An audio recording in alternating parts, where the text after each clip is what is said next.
watching the station covering all of the DMV. This is DC News Now. Thank you for joining us on DC News Now. I'm Shanika Grimshaw. Of course, we're going to get to your top stories in just a bit. But first, we want to talk to meteorologist Jackie Layer with a quick check on our forecast. Jackie, you've been mentioning 80 degrees all morning long. Yeah, we're going to be tracking those 80s all across the region later on this afternoon. Likely low to mid 80s, though, for those high temperatures. So it's going to be warmer. It's going to be breezy. And we'll see a mix of sun and clouds out there as well. Now, it's later on tonight, especially after sunset, when we could be dealing with some isolated thunderstorms off towards our northwesternmost areas, especially along and west of the I-81 corridor as a cold front will be diving in. Like I mentioned, sunset will be at 7:59. We'll see temperatures still hovering into those upper 70s by that point, so still on the warmer side of things. And here's a view of Futurecast to show you the leading edge of that line of embedded thunderstorms starting to push its way in to our northwesternmost area. So it looks like DC could hold out on any of those showers or storms. If anything, it could break apart before it moves along and east of the I-95 corridor. So much of the thunderstorm activity will be mainly focused along and west of the I-81 corridor later on tonight. So stay weather aware. I'll have more details on this and we'll get towards the rest of that 7-day coming up. All right, Jackie, thank you. Developing now in Fairfax, Virginia, a juvenile has been hospitalized after a shooting involving a Virginia State Police trooper. At around 1 o'clock this morning, a trooper went to the registered address of a car that fled from police. That's where they saw a juvenile near the suspect vehicle. Investigators say they told the juvenile to stay where he was, but he ran away. They say a trooper then tackled the suspect and his gun went off. The juvenile was taken to the hospital with non-life-threatening injuries, and police say he had outstanding warrants and is a known gang associate. Signed and sealed. That was the mayor's reaction, celebrating a decades-long dream of bringing back the Washington Commanders home to D.C. Mayor Bowser and Commanders owner Josh Harris announced the multi-billion-dollar deal yesterday. The deal includes plans to spend $2.7 billion on a covered state-of-the-art stadium and $202 million for updated utilities, roadways, and a WMATA transit study for the area. This decision is getting mixed reactions from D.C. council members. Councilmember Brooke Pinto says this is a great investment to the city. This is the single largest private investment that we have had in District of Columbia history. Opportunities for more housing and for retail and hotels to really open up this part of Ward 7 and invite people into it is going to be catalytic for the entire neighborhood and our entire city. The project is expected to take 5 years to complete. In the meantime, some council members are not on board. D.C. Council member Brianne Nadeau saying in a statement, in part, quote, "The district cannot afford to spend $1 billion in taxpayer money on a sports stadium for a privately held team." She goes on to say that $1 billion that could be invested in schools, libraries, housing, parks and recreation centers, and other amenities. And over in Maryland, the announcement of the Commanders returning to D.C. is ruffling some feathers. Some sports fans worrying about what will happen to Northwest Stadium, leading to mixed feelings about the move. The team has become a fixture in Prince George's County and has been playing in Landover for over 25 years. But at the end of the day, sports fans in Maryland telling us they hope the move will be good for the Commanders, even though they do have concerns. It's going to be a little bittersweet, but I think that the accomplishment of them moving from here to there is going to be great. Well, first of all, I think that the Commanders belong in the D.C. area. Of course, that we're going to miss them here in the PG County, definitely because of the revenue that we're going to miss. Governor Wes Moore says this is a chance to redevelop the area, hoping to build more housing and entertainment options. The new stadium in D.C. is expected to open in the next 5 years. And President Trump reacting to the Commanders coming back to D.C. in a post on Truth Social. He said the new stadium deal is a huge win for Washington, D.C.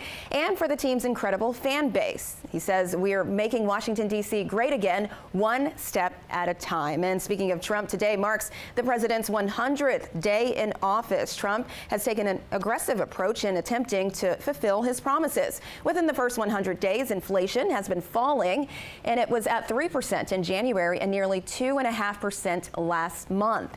However, the Federal Reserve says Trump's recent implementations of tariffs may increase consumer good prices.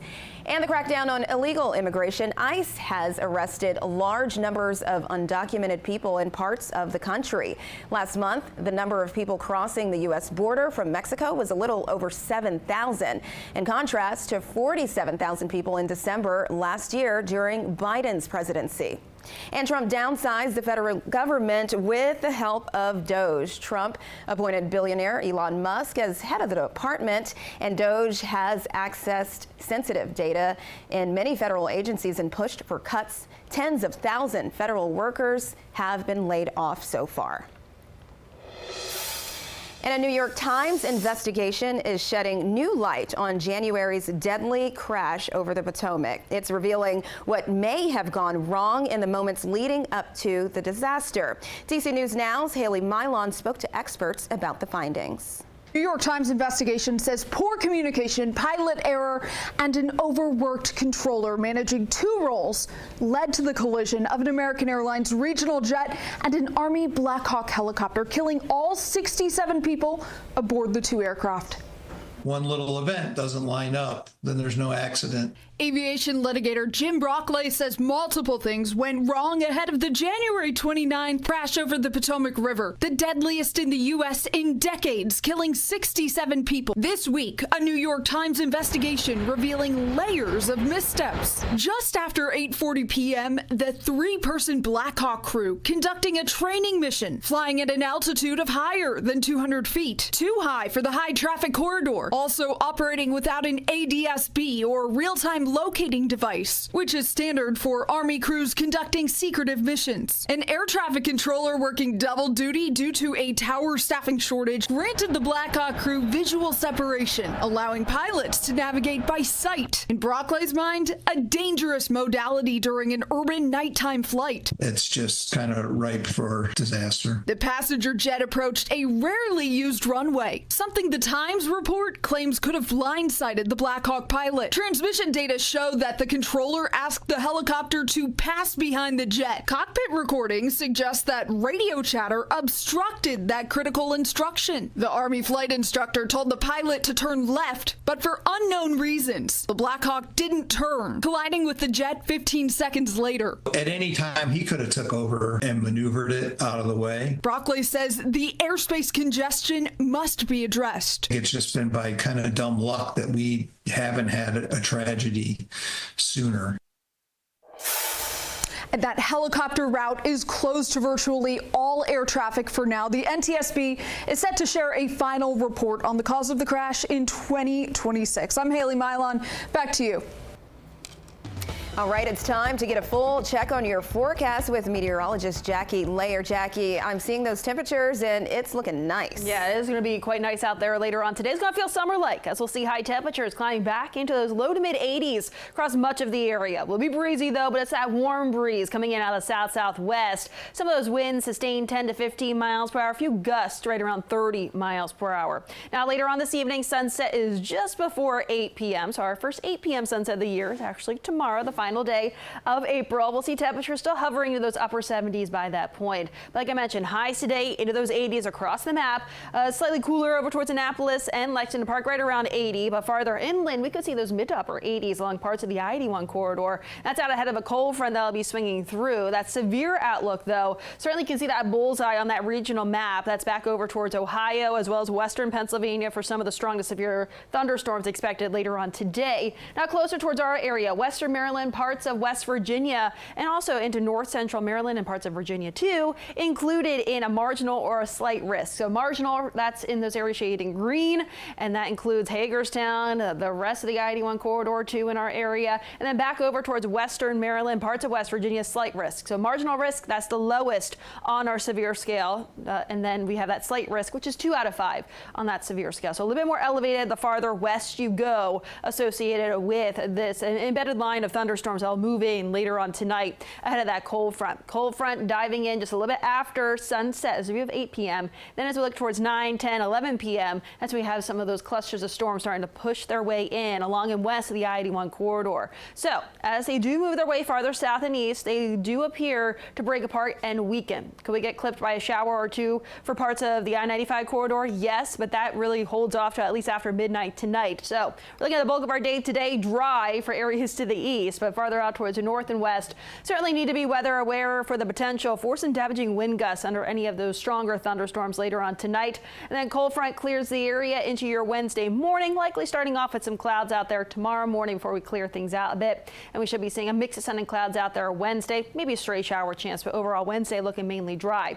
Thursday, warm front starts to build back in, and with that, could be dealing with a couple of those showers or isolated thunderstorms developing into the afternoon hours. That moves out. We see dry conditions before more rain chances and thunderstorms out ahead of that cold front develop later on Friday afternoon. But Friday out ahead of that cold front will be warmer, mid to upper 80s for your Friday afternoon. Behind the cold front for the weekend, we're back into those 70s, but some shower chances still stick around at least for the early most parts of your Saturday. Then we dry things out the rest of the weekend. Still hovering into those 70s to start off that next work week. All right, Jackie, thank you. Making financial decisions can be daunting. According to Bankrate.com, fewer than half of all women are confident about their finances, and only 28% feel empowered to take action. Laura Hutchinson is helping you stretch your dollar with ways to manage your money. Not uncommon for women to understand finances, but admittedly not make the big decisions at home. I let my husband do all things financial, and that was one of the biggest mistakes of my life, because when the marriage started to go bad, because he handled all the financial stuff, I stayed in the marriage years longer than I should have. The author of What's Up with Women and Money says a lack of confidence led her to avoid taking charge of her finances. When I got through all of that, I realized that there were a lot of women out there who feel the way I felt. She says the biggest mistake women make is simply not getting involved. For instance, a woman who had no idea that her husband didn't have enough life insurance, and when he died, she was left with not as much money as she expected, and she had 2 kids and had to somehow dive back into the career that she once had. She adds that women should have full visibility over their family's finances, including assets, debt, and passwords for investment accounts, and the best place to start your financial literacy journey, budgeting. I know it sounds boring, but it's really the foundation to everything financial in your life. You've got to know how much money is coming in and what you're spending your money on. Kosick suggests cutting up your income like you would slice a pie. One portion to pay your bills, another for emergency savings, and another for investing. And don't forget estate planning. Honestly, if you have pets, if you have a car, if you have stuff, you should really be writing a will. And you can do that online. Many of us think that we have to be millionaires to write an estate plan. We don't. If you're in a relationship, she stresses the importance of money talks with your partner. All right, good information there. Switching gears now, April is Second Chance Month, a time to raise awareness and create opportunities for people who have served their sentences and remain crime-free. And in the district, we're looking ahead at an event meant to help returning citizens. It's called Talent Beyond Barriers. It's happening today, and the event will feature panels and coaching opportunities for businesses looking to hire people who've been previously incarcerated. One of the groups helping with that event tells us those who've been incarcerated have the potential to be some of the best workers. These folks are the folks who not only maybe need the job most, but are appreciative of the job most. Incarceration, you may get paid 40 cents an hour. To come out here and get paid $17 an hour is a significant jump.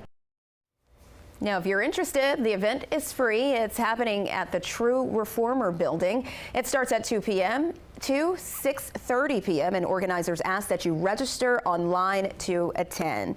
All right, the Beehive is buzzing with excitement. Beyonce kicked off her Cowboy Carter tour yesterday in Los Angeles. Cowboy Carter is her 10th concert tour in support of 8th studio album Cowboy Carter. So the album led the 67th annual Grammy Awards with 11 nominations and won in 3 categories, including Album of the Year and Best Country Album. album. Now, the tour will last until July 26th. And looking ahead, Queen Bee is expected to visit the DMV, of course, once again for her tour. So she'll take over Northwest Stadium in Landover on Friday, July 4th, and on Monday, July 7th. Both shows start at 7 p.m. I know a lot of folks out there are excited.